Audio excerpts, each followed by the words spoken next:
Greetings, everyone. I'm Larry Hansen, Chief Marketing Officer for Conference Direct, and welcome to our most recent episode of CD Live. And we're going to be talking about one of the industry hot topics, AI, today. And joining me is my partner in crime, Adam Briggs, our SVP of Operations that oversees Conference Direct's technology, but also our AI focus. And then joining us is one of our great partners, Alexa, who's with one of the founders of Reposite. And if you don't know Reposite, it is the best tool for sourcing other meeting services, and they have over 35,000 vendors in their program. So welcome, Alexa. And one of the couple other things about Alexa that I want to point out, one is she kind of is very much an industry expert on AI, has done educational and MPI, has done some education for us. So she has some really good insights of where AI is going for meetings and events. And then big news for Reposite is they just were purchased by Cvent, which will create one portal, I believe, a new paradigm for sourcing meetings and event services, because now everything will be in one portal. So we're very excited about, one, the partnership with Reposite, but also where they're going with Cvent. So, Alexa, I'll kind of put you on the spot here, but maybe give us a little update on where you see this partnership with Cvent going. Yeah, well, thanks for having me. Super excited to be here. And yeah, the team's really thrilled about the Cvent news. I think, like you said, the motivation from our side came from the desire to create the most seamless experience for our meeting and event planner clients. So instead of them needing to log on to Cvent to source their hotels and some of their venue and meeting space, and then have a separate login to go into Reposite to source for everything else, the two systems will now really become one seamless experience. And so as a meeting or event planner, you'll be able to log into Cvent, go through your process with CSN. There'll be like a very easy way to push into Reposite when you indicate that you want to source for catering or restaurants or AV or ground transportation or a DMC. You'll be brought very easily into the Reposite experience. All the event details that you entered in CSN will be pushed into Reposite. So there'll be no like duplicative effort of entering how many people and where they're going in those basic event details. You'll be able to do all your sourcing as you normally would with Reposite. Our communication tools and all of that are not changing. And then your booking data is going to be able to push back into Cvent, so you can keep all of your budgets and your spend and your commission tracking in one place. So that's our V1 of the integration, but the resources and the support from the Cvent team have been just incredible. So I think if anything, we're just going to get to speed up our roadmap on a bunch of other things that we wanted to build. So we're pumped. Yeah, we're excited about it. And so today we're talking about AI, and I know you've done some really good education for MPI, even for us at Conference Direct. And this is a very big question, but maybe consolidate it a little bit. Where do you see AI going, especially with meetings and events? Oh, that is a big question. So I think the biggest thing with AI is like no one can totally predict the future, right? I was on with MPI yesterday, and I'm just like, this has to be the most time intensive course we've ever run, because every time we run the program, we do a 4-hour certificate along with like shorter programs as well. I basically have to redo the whole deck every time because there's all these new changes with AI. I'm like, this is absolutely insane. But at the same time, it's really exciting. I think for meeting and event planning, there's such a human element to that. So like, I truly don't think that AI is going to replace the need for a meeting and event planner, but the whole impetus of like why we started Reposite is because I felt it when we ran an activity business before. Like there are so many manual, almost mindless tasks that meeting and event planners have been forced to do over the years just to get to that end result. I think AI is going to replace a lot of that. And so I think it's going to play a really, really powerful role in sourcing and communication back and forth with vendors and proposal building and marketing to clients and prospecting. Like there's so many areas where it can save an incredible amount of time. I think Reposite's really at the forefront of the sourcing piece. And towards the end of this, maybe I can talk a little bit about Plan Pilot, our new AI feature we just launched with communication back and forth. It's very, very cool. But yeah, my hypothesis is it's not going to replace a meeting and event planner, but it's going to make us a lot more efficient. And I think if you don't take the time to learn it and embrace it, then you are in trouble, right? There will be just meeting planners who can blow your efficiency out of the water who are leveraging. And I think, a lot of our meetings team is using, and we did your training too. And I think how I kind of look at it, I agree, where it is now and where it goes, it's going to completely change. But I look at it on meeting planning, two buckets: content, what are you doing, getting the best content for whether that's marketing, your website, your reg, everything, and then strategy. Because that strategy part, especially when you get into surveys and how you put events together, understanding your ROI, AI makes that process much easier. So, I think it's going to expand beyond that. But I think, the main thing is don't be afraid of it and get started, because as a meeting planner myself, I have found it makes my life so much easier. So I think, that's the good thing. It's not a tool to be afraid of. It's one that's going to complement your work. Would be great. Well, Alexa, I know, it is the business of meetings, right? So at the end of the day, these are businesses, and Reposite is a great tool to help facilitate sourcing. But there's obviously business tools that you've used AI for in your own business and working with customers. Totally. Do you have like a top 3, top 5 list of like workforce optimization tools that you found incredibly helpful for your staff or for yourself and just running your business? Yeah, so we especially like trying to get our name out there and being a small startup, like we have to get out to a lot of people in a very short amount of time, right? We've had a pretty lean staff over the past 5 years. So I'd say one of the tools that changed our business in a really, really big way, it's called Geppetto. Basically like trained up AI to act as our SDRs. And so like I built a sales playbook that essentially had all our scripts, all our email rebuttals, all of our templates, all answers to our frequently asked questions. And you can train up this AI email bot to do outbound emails, to answer all the things that come back. Don't get me wrong, it took an incredible, and still is, I have a whole team who literally works on optimizing this with the Geppetto team every week. But like, we don't need 50 SDRs to like get to the amount of demo sets and conversions that historically, I have a sales background, I would have built a team of people cold calling and just like hitting the phones 24/7, which is, it's expensive, right? To have to do that. And so that has changed our business in a really, really meaningful way. And it's also allowing us to scale our global vendor database. Like otherwise I would have had to hire people who could speak all these different languages as we're growing kind of outside of North America. And so they can answer in Spanish, they can answer in Italian. It's like, it's very, very cool to see. And of course you need someone monitoring that and again, like optimizing it, but that's made a huge impact in our business. And then I love Gemini. I teach about it in like all the MPI classes, but that's like Google's version of ChatGPT. I just think it's super impactful in terms of research. So we're using that all the time too, to like feed into our marketing campaigns to grow our vendor database. It's connected to Google's API, so it has all the most up-to-date information. The free version's really good. Like I tell meeting and event planners all the time, like if you haven't tried it, like you absolutely have to do that. And then we're a Zoom shop. So like I used to take so much time writing notes, and to just like have the AI companion within Zoom to like be the note taker, send the meeting summaries, like that saved me and my sales team a really long time. So those are probably my personal top 3, but there's so many good ones out there. Yeah, I go with ChatGPT, one for content, but also Dolly is really good too. Yeah. And I've signed up for that for imagery, logos, all that kind of stuff. So I agree. I think Gemini on data, 100%.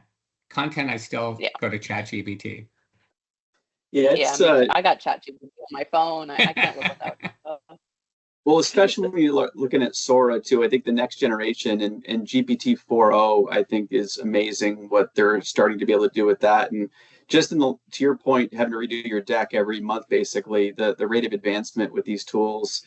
And I think you mentioned it, Alexa, but just to reiterate, if anyone watching this or listening to this has one takeaway, it's that what you know today is going to be out of date tomorrow. So it requires you to stay up to date. You have to constantly stay up to date on what's happening with advancements. If you're not a Zoom shop, I personally use Fireflies as a great AI note taker.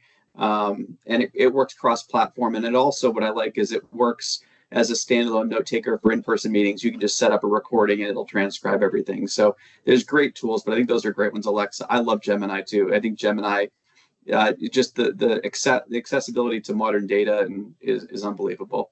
My personal use Yeah, of it is you especially. can just use it as a pantry cleaner, and you can say, here's the ingredients I have in my pantry, come up with a recipe, and it just gives you your recipe for the night. Oh my God, I haven't tried that, and Oh, that I haven't tried actually that. I is got to a do that new one. idea. As a father of 3 kids, it's great when you don't feel like going to the supermarket. You can just say, here's the ingredients I have, come up with a recipe, and it's fantastic. So That is amazing. I need to do that this week. I so was just you going to say the other thing I mentioned, love with oh, go ahead. oops, sorry. I was just going to say the other very cool thing on Gemini, if we have any Gmail users, is just like their plugin to Yeah. Gmail and to Google Slides. So if you pay for the Gemini Advanced version, I think it's $20 a month as well, and you're starting to type your email responses and you have that turned on, it will like write the email rebuttals for you, write your follow-ups for you. It plugs image creation into Slides, so you don't have to like leave, go Google something, download it, and upload it. So if you're working through the G Suite, it's powerful in a lot of different avenues. That's great. So, and this is a big topic, and we're only going to scratch the surface. But you mentioned like the free version of Gemini. You talked about using AI to power your sales efforts. I think it's really important for people to identify like the AI policies for use, right? Like it's a big topic in higher ed in terms of people using AI for writing papers. When you talk about data privacy, inputting like surveys is really tricky if you have like personal identifiable information that might be used to power models. And then getting into, copyrights, right? Like the current case law is that AI generated content can't be copyrighted. So like what do you have in place for AI policies? What is some like baseline guidance for getting people started in developing like a ethical AI policy or legitimate use AI policy for their organizations? Yeah, we did to kick off this year, we did like a pretty big training series just with our team internally of like what is Chat GPT, what is Gemini, if you're work information, what can you add, what can't you add. In general, we just say no sensitive client data should be uploaded. That being said, we're not in the medical or healthcare field, so outside of sharing kind of personal information, there's not a ton that's super super sensitive that we're dealing with on a day-to-day basis, so probably not as intense as other AI policies that may exist out there. Within our platform, we do integrate with ChatGPT. We have the enterprise version of that, though, which means that nothing is being fed into that algorithm. So that was like a big piece for us for anything in platform, because obviously there is a lot of data flowing back and forth. Yeah, I know we have a policy too. And the big thing we talked about is very much that data, because you can dump your survey results in there and can even create a tentative agenda or give you feedback on speakers. But obviously, you have to remove any personal information. That's a great resource. But the rule of thumb is very much what you said, don't put any personal data. But it's always good to have a policy because you want anyone in your organization using it to be aware of what that is and the potential challenges with data protection and sharing information in a tool like that. So, I think, I mentioned briefly kind of those swim lanes between kind of content and strategy, but kind of give you, your feedback on where you think that is and maybe a little insight on where that might go. First, let's talk first about productivity, how it can save some people time and where you see that value at. Cool. Adam, you want me to take that one, or are you? Yeah, please do. Yeah. Cool. I mean, in terms of productivity, I can speak to two things. I guess probably like my day to day as a co-founder, feeling like I have 10 different jobs at once, and then in the meeting and event planning world, obviously we think about sourcing all day, every day. So that's probably where like most of my feedback will come in terms of efficiencies. In terms of running a small business with very limited staff, though, like this allows us to almost feel like we have a marketing department when we don't. Like in full transparency, before Steven acquired us, we had no one doing our marketing, right? Like it was a combination of like me when I can, my co-founder Heather when she can, our director of operations who has some kind of marketing background, but it was no one's sole job. And so when you look at like our website, our blog, pushing out LinkedIn content on a regular basis, pushing out Instagram content on a regular basis, like we honestly probably would have just not done any of that had we not had the resources of Gemini and ChatGPT to be able to like take our ideas and put it into a finalized form. And so I think for us, like content generation was so, so helpful and huge because it's important to get the brand and the name out there. But for us, we just didn't have anyone who could do that full time at the stage. So it was Alexa, massive. as a follow-up to And then that, just, yeah. how do you balance, creating this massive amount of content with keeping it in your voice, right? Like one of the common issues you see with people just getting started with AI is they just basically take it, copy paste, and you can still tell what's AI generated and what's not. How do you, roll that into your voice and your communication style? Any feedback on the, So we talked about that. Yeah, any feedback on the strategy side, with marketing and focus and where, because I think that's going to be the bigger opportunity going forward too. Yeah, Adam, to answer your part of your question first, I think I maybe approach it in an opposite way that a lot of people do. I don't like go to ChatGPT and say, write me a blog about this topic, right? I go to like my Google Doc, I'll brain dump everything because it's like my ideas, I know what I want on paper, but like I just don't have the time to like fine tune it and worry about the grammar. So like I'll just kind of do a brain dump and then I'll say, take this brain dump of mine and please put it into a blog post that's X amount of words for this audience. Here's my company. So I feel like when you start from your own place and it's not just like a totally blank slate, then it just does a good job of like cleaning things up, making it feel more professional, getting it in the voice that you want. But the content is still, I think, coming from me. And so I do the opposite. That's what I do most of the time. Yeah. I put in the idea and then I'll refine it in ChatGPT and then I'll put it in my voice. Because the good thing about ChatGPT, you can put in a idea for a blog, it'll shoot it out and then you can say shorten it, bullet point it, condense it. So you can refine it in there, but then 100% you have to go through and edit it in your voice. So I kind of do the opposite on my blog.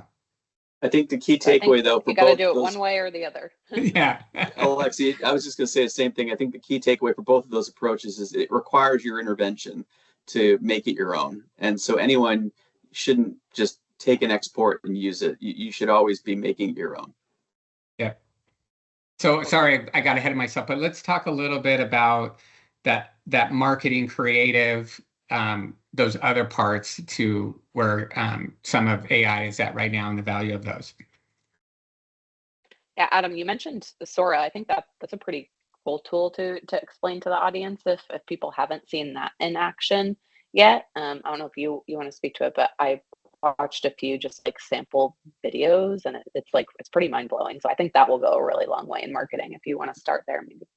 Yeah, I'd love to get your feedback on as well, Alexa. And there's other tools too, but Sora has kind of made a big splash recently. And what it allows you to do is use text prompts to drive AI generation of video content.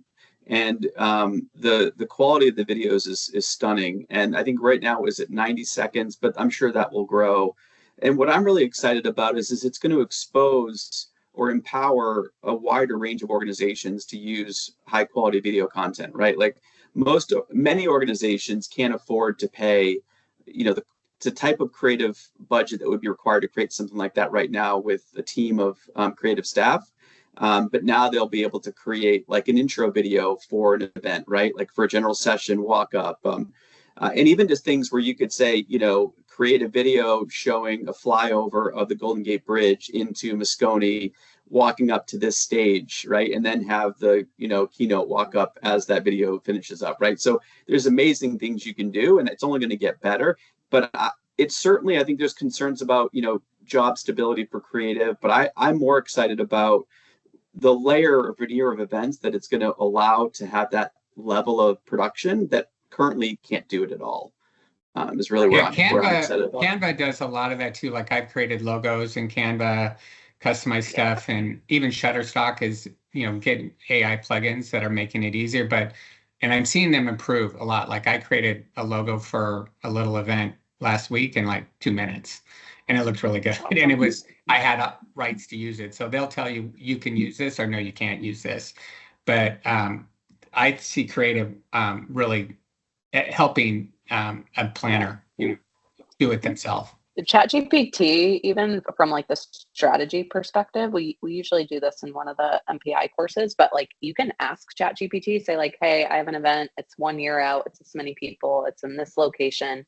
I haven't started marketing it yet, like back into a marketing plan that I should execute over the next 12 months. And it will give you like specific dates, like by next week, you should do this, by the following, this should be in place. And it literally builds like, I'm talking very robust. This is like one of the most impressive use cases I think I've seen in the meeting and event spaces. Like maybe I'm just so blown away because marketing is not my strong suit, but I was like, I would have never thought about that. That's amazing. And so it can really to that point, Alexa, sales strategy too. I was working with a bureau and they were looking to target esports tournaments to bring those to the city. And within 10 minutes, I used GPT to develop a sales strategy for that type of event in that destination. And then we even did some competitive analysis where we say, okay, compare my destination to these 3 competing destinations. What are the advantages I should use to help differentiate my destination from there? And it created, multi-page marketing plan and sales plan to target a new market for that destination. And then from that, you can upload or say, using the above marketing plan, create the following solicitation emails and, to your point, creating the content. And you think about the amount of effort and time that would have taken somebody. And we had a full-fledged marketing plan for a whole new market segment within 15 minutes, basically. That's insane. Yeah, that's pretty cool. So I know we're kind of wrapping up on time here, but maybe any closing thoughts? Maybe we'll start with Adam first with you. Yeah, I think we hit on a lot of key topics, and candidly, we could talk for hours on this. And again, we'd have a different conversation next week, given the rate of advancement. I think the one thing I would just say to everybody is don't be scared with it. Get a free GPT account or Gemini and just start playing around with using it and just playing around with different prompts. And that's going to get you more comfortable, but it requires your time investment, and it's going to require continued time investment because it's ever evolving. I feel like, every quarter is really like 3 years of normal time in terms of the rate of advancement. And that's just going to get exponentially more. So I would say 2 things is stay current with it, stay on top of it, and just start playing around with it. And you're going to be amazed at what it can do for you. How about you, Alexa? Any closing thoughts? I love that. I totally echo everything that Adam said. I would say a good way to just like get started is you almost have to train yourself to get used to thinking like, what should I use ChatGPT for? What should I use Gemini for? So I try to stay pretty disciplined. And like when you open up your tabs in the morning, like just have them open so you're looking at it, and everything that you're doing that you think doesn't involve super critical thought, just ask yourself like, could ChatGPT speed this up? Could Gemini speed this up? Could it give me new ideas that I'm not thinking of? And then the more it gets ingrained in your workflow and becomes part of your routine, the more efficient you'll start to see yourself becoming over time. And then you can always choose to like add more AI tools in from there. I will give just like one quick plug of our new AI feature because I'm so excited about it. But we just launched it last week. It's called Plan Pilot. And so the pain point it's trying to solve for, and I love all of our suppliers to death, but like a lot of the times I think they're just moving too quickly and they don't read all the details in an RFP. And so whenever we're talking to meeting planners, I'm like, how frequently does that happen that you have to like re-answer a question that you put in your RFP or restate something there? It's like, oh my gosh, all the time. Drives me a little bit crazy. And so with Plan Pilot, it's almost like an autoresponder that the planner can select to turn on. It creates a checklist automatically. The AI bot does that we've been working on this for maybe 7 or 8 months, which is cool to see in action, but it creates that checklist automatically. And if the supplier asks anything that is in that checklist, it will reply on behalf of the planner. So it saves a ton of time on that back. That's great. I didn't know about that. Leading to bookings a lot faster. Cause think like you're busy as a planner, something came up, maybe you don't see that the supplier asked you this follow-up question for a day, for 2 days, for 3 days. And so it's keeping everything much more tight and saving a ton of time. And so far it's been really cool to see. So that's really cool. We'll get it turned on for Conference Direct here soon with your Yay, blessing. We like that. A couple of closing comments for me. I agree 100% get started. What I would recommend getting started is content, whether that's emails, marketing, your website, reg, just put it through there. It'll help clean it up. other recommendation I have is take Alexa's MPI class. It will give you, it's totally worth the value. It's, it's 4 hours, but it'll give you a great foundation to get started, and it'll take away that fear. But that would be my two closing thoughts. But I want to thank Alexa for joining us, and Adam, my co-host. This is great information, and all of us, it will continue to change the way we work. So thank you very much, everyone. Thanks, everyone. Thank you.